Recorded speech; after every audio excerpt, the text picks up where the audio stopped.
Shalom, selamat pagi Bapak Ibu Saudara-saudara yang dikasihi oleh Tuhan Yesus Kristus. Berjumpa kembali bersama saya Pendeta Eka di dalam renungan firman Tuhan pada hari Rabu 17 November 2021. Kiranya sukacita dan damai sejahtera dari Tuhan Yesus terus menyertai kehidupan kita yang pastinya mendatangkan kebahagiaan. Puji nama Tuhan. Bapak Ibu Saudara-saudara, sampai pada pembacaan kita Ester pasal yang ke-7, firman Tuhan memberkati kita sekalian. Dan sebentar kita akan merenungkan bagian firman yang kita baca hari ini. Sebelumnya kita berdoa. Tuhan Allah Bapa di surga yang kami puja sembah di dalam Yesus Kristus, kami bersyukur atas kasih dan pemeliharaan Tuhan yang boleh kami alami dari hari ke hari sampai pagi hari ini.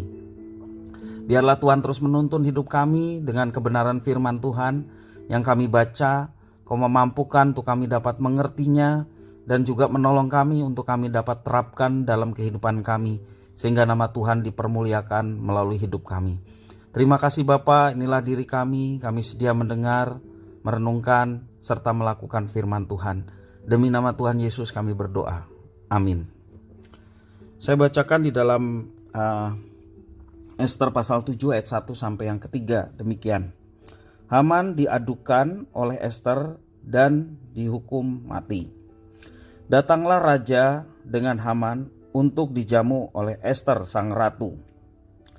Pada hari yang kedua itu, sementara minum anggur, bertanyalah pula raja kepada Ester, "Apakah permintaanmu, hai Ratu Ester? Niscaya akan dikabulkan. Dan apakah keinginanmu?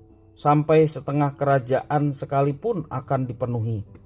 Maka jawab Ester sang ratu, "Ya raja, jikalau hamba mendapat kasih raja dan jikalau baik pada pemandangan raja, karuniakanlah kiranya kepada hamba nyawa hamba atas permintaan hamba dan bangsa hamba atas keinginan hamba." Ayat yang keempat, "Karena kami hamba serta bangsa hamba telah terjual untuk dipunahkan, dibunuh dan dibinasakan. Jikalau seandainya kami hanya dijual sebagai budak laki-laki dan perempuan, niscaya hamba akan berdiam diri. Tetapi malapetaka ini tiada taranya di antara bencana yang menimpa raja." Bapak Ibu Saudara-saudara yang dikasihi oleh Tuhan, dalam sebuah persidangan, alat bukti merupakan patokan atau parameter yang harus ada. Sah atau tidaknya perkara tergantung dari alat bukti yang ada. Dalam kitab hukum pidana di negara kita juga tercantum kriteria alat bukti yang sah. Semisal keterangan saksi, keterangan ahli, surat, petunjuk, dan keterangan terdakwa. Alat bukti hanya memperkuat kesaksian yang dibuat oleh seseorang. Dengan menghadirkan dua alat bukti dalam persidangan tersebut, siapa yang benar dan siapa yang salah akan segera diketahui kebenarannya. Ester yang mengundang Raja Ahasveros dan Haman dalam jamuan makan ingin memohon belas kasihan raja atas ketertindasan bangsanya. Seperti yang saya bacakan tadi ya, ada ancaman genosida atau pemusnahan satu suku bangsa, yakni bangsa Yahudi. Ester akan memanfaatkan jamuan makan itu untuk mengungkapkan kebenaran yang sesungguhnya kepada Raja Ahasveros. Sekaligus Ester ingin membongkar kejahatan dari Haman yang ingin membinasakan orang-orang Yahudi. Di dalam ayat yang kelima, ayat yang keenam saya lanjutkan. Maka bertanyalah Raja Ahasveros kepada Ester sang ratu, "Siapakah orang itu dan di manakah dia yang hatinya mengandung niat akan berbuat demikian?"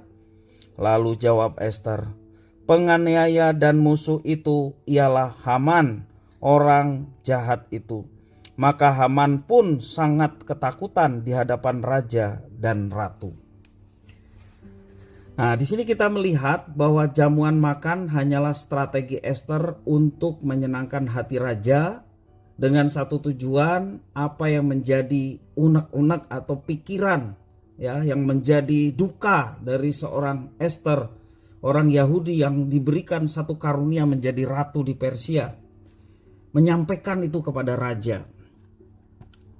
Dalam suasana hati yang tenang ya dan juga gembira, Ester berharap raja dapat melihat persoalannya dengan jelas. Ya, ternyata pengaduan Ester membuat raja naik pitam terhadap Haman. Di dalam ayat yang 7 mengatakan, lalu bangkitlah raja dengan panas hatinya ya daripada minum anggur dan keluar ke taman istana. Akan tetapi Haman masih tinggal untuk memohon nyawanya kepada Ester sang ratu, karena ia melihat bahwa telah putus niat raja untuk mendatangkan celaka kepadanya. Ya, di sini dikatakan bahwa kemarahan raja meluap ketika melihat sikap Haman yang dianggap tidak bermoral. Ya, raja marah sekali oleh karena sikap ya jahat dari Haman.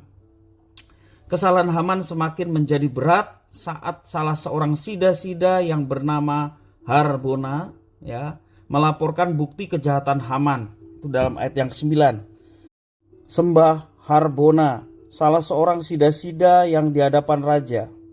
Lagi pula tiang yang dibuat Haman untuk Mordekai, orang yang menyelamatkan raja dengan pemberitahuannya itu, telah berdiri di dekat rumah Haman. 50 hasta tingginya, lalu titah raja, sulakan dia pada tiang itu. Itulah yang terjadi pada Haman, orang yang jahat, dan Tuhan menganugerahkan keselamatan bagi bangsa Israel melalui Ester. Ya, kalau kita perhatikan, kemarahan raja pada akhirnya membuat Haman digantung di tiang sulai yang dibuatnya sendiri, yang rencana digunakan untuk Mordekai. Bapak Ibu Saudara-saudara, kalau yang kemarin kita belajar bagaimana Tuhan tidak tidur ya, melihat penderitaan umatnya. Nah, di sini kita juga melihat bagaimana Tuhan merancangkan sesuatu yang baik di tengah umat yang dikasihinya, walaupun umatnya pada saat itu didisiplin ya, dibuang. Tetapi kita meyakini ketika umatnya datang kepada Tuhan, maka berkatnya akan dicurahkan kepada umatnya, umat yang dikasihinya. Bapak Ibu Saudara-saudara, dalam pengadilan, orang benar tidak akan takut menghadapi proses peradilan. Karena pengadilan akan menjadi wadah bagi setiap orang untuk mencari dan menemukan kebenaran dan keadilan sejati. Demikian pula dengan kita sebagai orang percaya, sepatutnya kehidupan kita sehari-hari menjadi kesaksian dan bukti yang nyata akan kehadiran anugerah dan karya keselamatan Tuhan yang ada di dalam kehidupan kita sebagai orang percaya. Hal ini dimungkinkan terjadi apabila kita mau hidup takut akan Tuhan. Biarlah firman Tuhan ini boleh menjadi berkat bagi kita sekalian. Mari kita berdoa. Tuhan Allah Bapa di surga, terima kasih atas firman-Mu. Mampukan kami untuk kami dapat menerapkannya. Hidup kami adalah saksi dari anugerah Tuhan yang telah nyata dalam hidup kami.